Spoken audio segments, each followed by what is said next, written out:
What's going on, and welcome to the channel. We have in front of us our 2021 Ford Bronco Sport Badlands Edition. Just got out of the car wash, got it looking pretty, because today's video is 5 things that I love about the Ford Bronco Sport.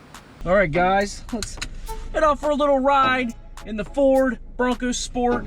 Tell you guys 5 things that I love about this vehicle. If you're interested in buying one or just like to check out cool car content, especially that this brand newness, let's go for a drive. So we're just cruising around town here. We're gonna go over some things. These are in no particular order, but first thing that I like about the Ford Bronco Sport is its athletic look. Number one, athletic look. This vehicle has that off-road vibe to it, and that's what Broncos are supposed to do. Now, this isn't the big Bronco, obviously, it's the little Bronco, but it's got all kinds of goodies built into it that makes it want to be a nice little off-roader. Are you going to climb the mountains the same as the big Bronco? No, you're not, but it is very capable, and it's got all the good four-wheel drive systems and different things like that. So the athletic look, what do I mean by that? Well, it's got that sporty SUV appearance. It doesn't look like a minivan. It doesn't look like that. It looks like a Jeep. It's like a Wrangler. I mean, be it a smaller version of one. You know, it has a roof line on it that goes up in the back. It gives it like a off-road Range Rover kind of feel. It's got like a boxy shape in a way.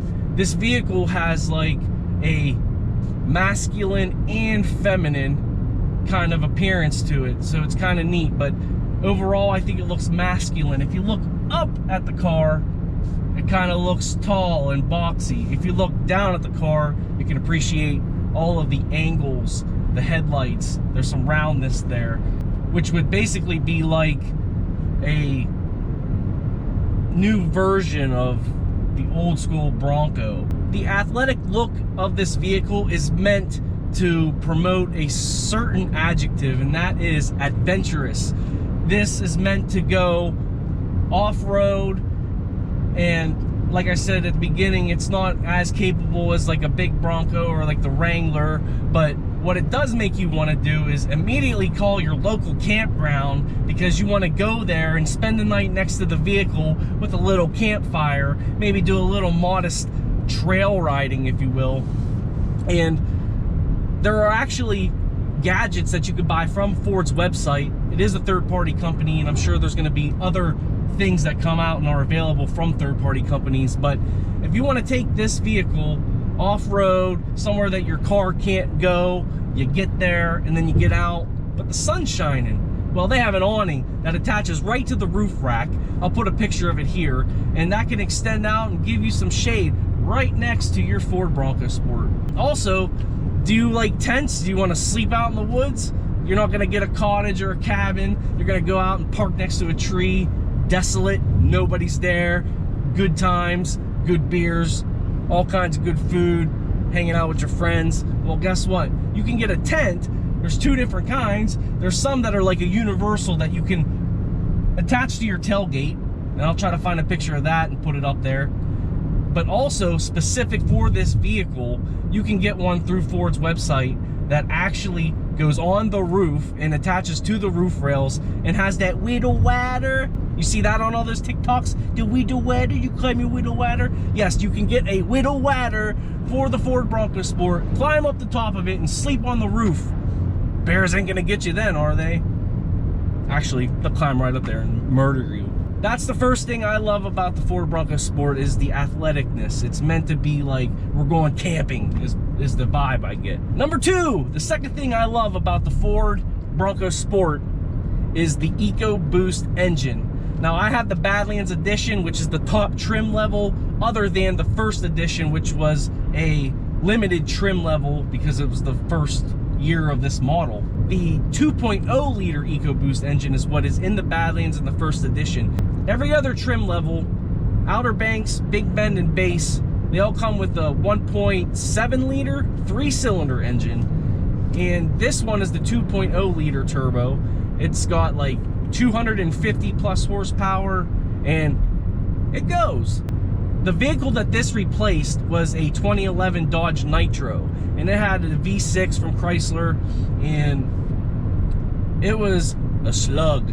You know, we didn't mind it, and we're not all about speed here, but this thing is way quicker, and it gets way better gas mileage. So with that turbo, you get the good pep in your step speed that you would expect from a small SUV, mind you. We're not racing, we're not you know, going to a drag strip, we're not doing any of that stuff, but just for your daily driver, this thing's got all the power you need.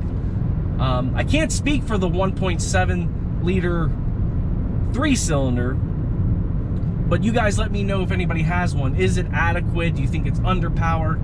This vehicle is not underpowered at 3,700 pounds. So that's awesome. And since we're talking EcoBoost, I'll throw a clip in of me doing a 0 to, I don't know, 90-ish miles an hour on a professional course, of course. We are off in Mexico here, and I'll link that now.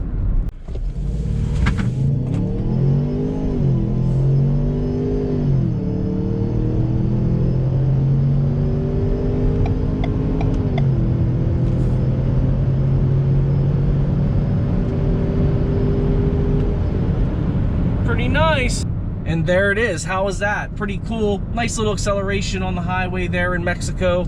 So that's my number 2 reason I love the Ford Bronco Sport. The third thing I love about the Ford Bronco Sport is the interior design. This cabin was really built nicely. It's got all kinds of beautiful curves and lines around the dash. The layout is very simple and pretty. The seats are awesome. The seats got a 2-tone leather with some perforated inserts in the middle, with suede, with a Bronco stamped into it, and it's even got a pouch on the side where you can stick a phone or some gadgets or whatever. The back of the seat has got a big old pouch that has a nice, like, camping type zipper with a big old storage pouch on both seats, and then it's got all these little loop-de-loop carabiner holders so you can put all your camping gear or whatever you want to haul, drugs, money, women, whatever, all over these seats. So these seats are like so awesome in this car, and it just gives it that nice rugged, like, outdoor adventurous type vehicle vibes. The fourth thing I love about the new Ford Bronco Sport is the Co-Pilot 360 that I got in this trim level. It is optional, you don't get it standard with every Bronco Sport, but it has all kinds of tech that is designed to keep you safer on the road and an easier driving experience on the road. Now, as a car enthusiast per se, I'm not supposed to like that stuff, but when you use it, it's just so, like, interesting to use, because you kind of don't trust it. The steering wheel's doing some things, and you're just like, what if this malfunctions? But thus far, in the short time I've owned it, it has done nothing but do what it was supposed to do. It uses different radar sensors and cameras built into the windshield, and it does different things where you get, like, pre-collision assist, and it does, like, auto braking. So if you're about to crash, it's gonna stop. It's got blind spot monitoring. It's got, like, rear view camera, front view camera, auto high beams. It's got all kinds of cool features there, and it's got, like, the start and stop assist. All this stuff is a part of that, like, Co-Pilot 360. And I did a video separate on it, so I'm not gonna go into details here, but I'm gonna link the video above right now, and you can go check that out and see the Ford Co-Pilot 360, all the features of that in the dashboard, showing you what's what with that. So go check it out. But finish this video first. And the fifth and final thing that I love about the Ford Bronco Sport is simply that it's back. New model, brand new, hasn't been out since the late 80s, early 90s. If you guys don't know, at the end of the era of the Bronco, you had 2 Broncos. There was the regular Bronco, which was based off of the F-150 frame, truck-on-frame architecture, and there was the Bronco 2, which is equivalent to this Bronco Sport. They just didn't call it that. There is a difference, though. The Bronco 2 was built off of the Ford Ranger chassis, which was a truck in a frame, truck on frame, bed on frame design, whatever you call it. And it was a mini version of the Bronco, but it was based off of the truck framing. Now, where this doesn't succeed in that homage is this is a unibody style. It's not a truck like bed body on frame construction. It's like the unibody construction like modern SUVs in most cars and all that. So it is different there. So where this is like the Bronco 2, and if you haven't seen one of those, I'm going to put a bunch of pictures up on the screen. This is more like the Escape, like a Ford Escape Mach-E Fiesta ST version of something. It's not, you know, a Ranger and then they turn it into an SUV. It's like an Escape with a sporty Bronco-esque vibe to it. So those are 5 things that I love about the Bronco Sport. We got the athletic look, we got the EcoBoost engine, the interior design, the Co-Pilot 360, and that it's back, baby. Bronco Nation, where you at? Mini baby Bronco, Bronco Sport, Bronco 2, it's what we're rolling with. We're having a great time being Ford owners for the first time, and lots more content to come, so stay tuned. And thank you for watching this video. If you have a Bronco Sport, tell me what you like about it. Drop in the comment below. Don't forget to subscribe to my channel. We got more content coming. I do things with Chevrolets, I do cooking videos, I do all kinds of different stuff, camping, hunting, fishing. So you're gonna wanna check my channel out. If you're not subscribed, make sure you hit the subscribe button and stay tuned for future videos. So with that being said, thanks for watching. I'm Mooch. This is Mooch Life. Peace out.